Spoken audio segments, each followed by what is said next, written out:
जहां तक हमारे साथी ने ये पूछा है SIR,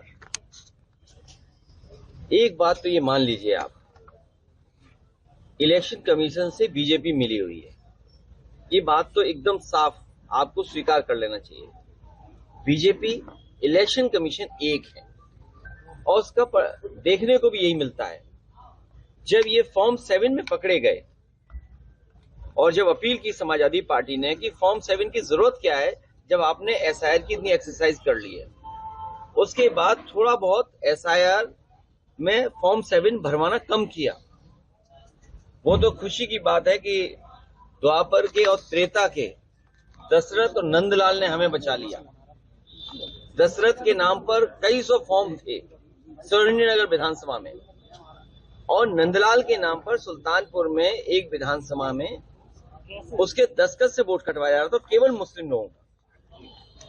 ये इनका टारगेटेड काम था कि जो समाजवादी पार्टी का वोटर है या जो मुस्लिम वोटर है या जो PDA है उसका वोट काट लें।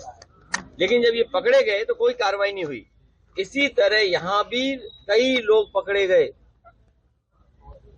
जिलाधिकारी, पुलिस और इलेक्शन कमीशन को शिकायतें की गई हैं।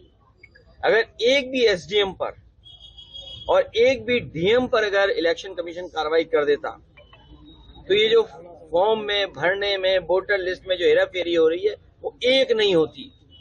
इससे ही साबित होता है कि सरकार, प्रशासन और इलेक्शन कमीशन तीनों मिले हुए हैं।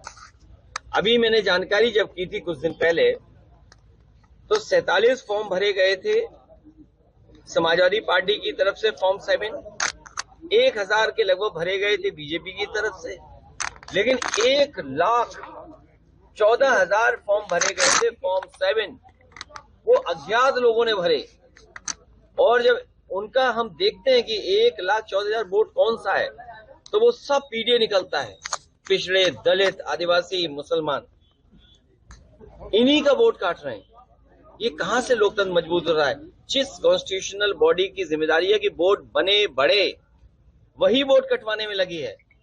हम तो ये कहेंगे इटावा के हमारे पत्रकार साथी, हालांकि आप झंडा नहीं भेज सकते बीजेपी का, यहां से एक झंडा भेज दो बीजेपी का, वो अपनी बिल्डिंग में लगा लें, जिससे ये पता लग जाए ये बीजेपी का ही इंस्टीट्यूशन है।